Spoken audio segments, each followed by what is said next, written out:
یوں تو زندگی میں کئی بار ایسے واقعات پیش آئے ہیں کہ جن کا ذکر اگر میں کسی سے کرتا ہوں تو لوگ اسے میرا وہم سمجھتے ہیں، لیکن کئی بار ایسے لوگ بھی ملتے ہیں کہ وہ ان باتوں کے گواہ ہیں کہ انہوں نے بھی اپنی زندگی میں کئی بار ایسے سائے ہیولے دیکھے، عجیب سی روشنی دیکھی یا بغیر کچھ دیکھے کسی کی موجودگی کو محسوس کیا ہے۔ میں دارجلنگ میں پلا بڑھا ہوں۔ یہاں اونچی دھند میں چھپی ہوئی چٹانوں اور ان پر پراسرار جنگلات کی بہت کہانیاں سنی ہیں، اور جب میں خود ان علاقوں میں گیا تو مجھے اقرار کرنا پڑا کہ واقعی وہاں جو بھی جائے گا اس کے ساتھ کسی نہ کسی پراسرار اندیکھی مخلوق سے ضرور واسطہ پڑے گا۔ ایسا نہیں ہے کہ وہ پہاڑیاں سنسان ہیں، وہاں پر کئی قدیم گاؤں آباد ہیں، اور میں جو قصہ آپ کو بتانے جا رہا ہوں یہ انہی چٹانوں کے ایک گاؤں کے شخص کی آپ بیتی ہے۔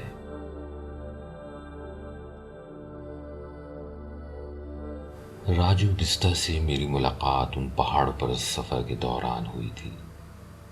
راجو نے بچپن سے ہی ان جنگلات میں پراسرار مخلوقات کو محسوس کیا تھا، اور اس کے اندر ان مخلوقات کو جاننے کا شوق تھا، جس کے لیے اس کو کبھی بھی کسی پیرانارمل سائٹ کا معلوم ہوتا وہ ادھر جا کر محسوس کرنے کی کوشش کرتا۔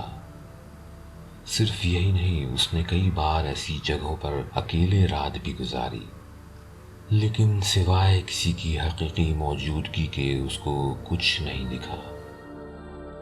ہمیشہ سے اس نے مورگن ہاؤس کے بارے میں سن رکھا تھا، اور اب وہ اس عمر میں آ چکا تھا کہ گھر سے دور اکیلا سفر کر سکے۔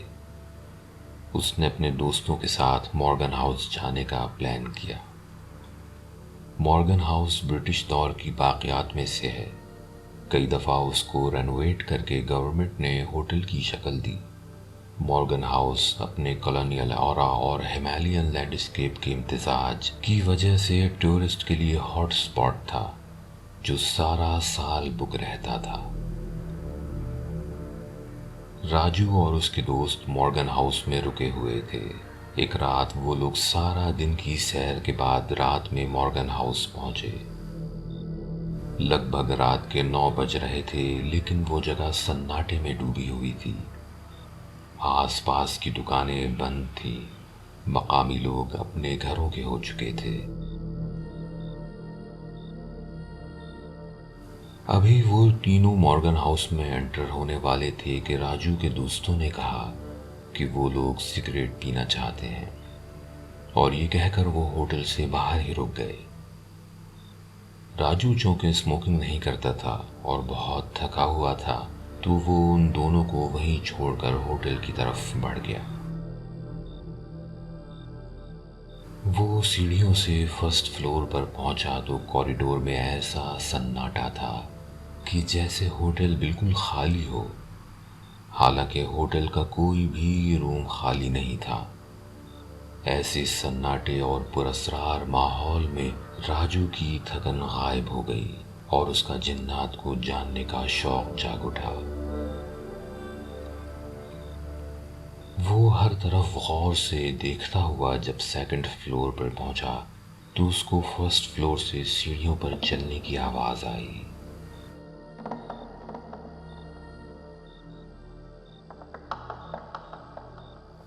پہلے پہل تو وہ ڈر کر چونک گیا، لیکن اس کو خیال آیا کہ اس کے دوست اوپر آ رہے ہیں۔ یہ سوچ کر وہ واپس فرسٹ فلور کی طرف گیا۔ ابھی سیڑھیوں پر ہی تھا کہ اس کو نیچے کی طرف ایک سفید ہیولا نظر آیا۔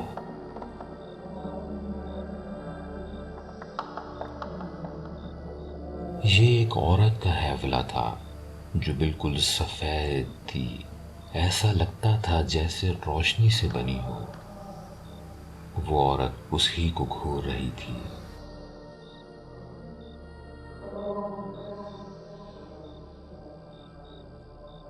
کافی لمحے گزر گئے، راجو خوف سے ساکت ہو چکا تھا۔ وہ عورت مقامی شکل و صورت کی نہیں تھی، وہ کوئی انگریز جیسا چہرہ تھا۔ وہ عورت کا ہیولا آہستہ آہستہ دھواں بن کر ہوا میں تحلیل ہونے لگا۔ جیسے جیسے وہ ہوا میں غائب ہوتا جا رہا تھا، راجو کے حواس بھی آتے جا رہے تھے۔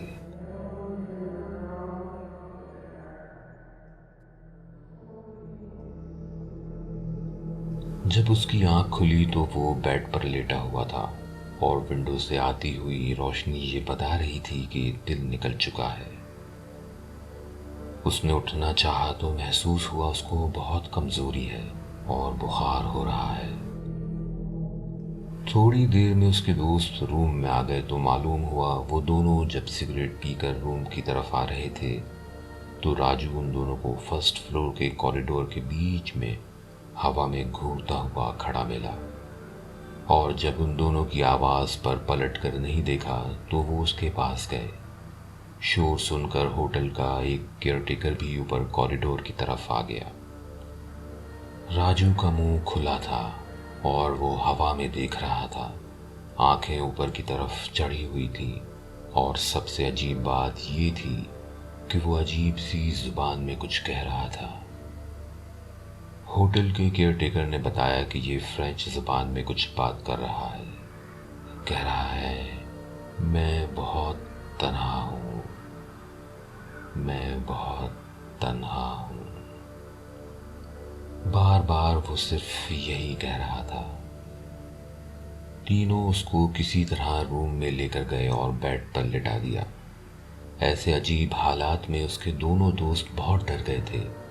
وہ ساری رات سے جاگ رہے تھے۔ راجو خود بھی بہت ڈر گیا تھا کیونکہ اس نے تو اپنی آنکھوں سے اس انجان مخلوق کو دیکھا تھا۔ وہ نہ جانے کوئی روح تھی یا کوئی جن۔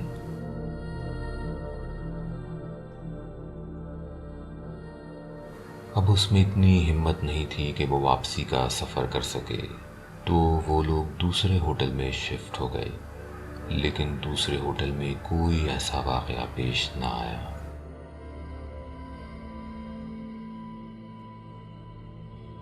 اب اگر مورگن ہاؤس اور اس سے جڑی کہانیوں کی بات کریں تو Morgan house around 19th century میں British tea planter mister Morgan نے بلڈ کیا تھا، جہاں وہ خود اور ان کی بیوی رہتے تھے۔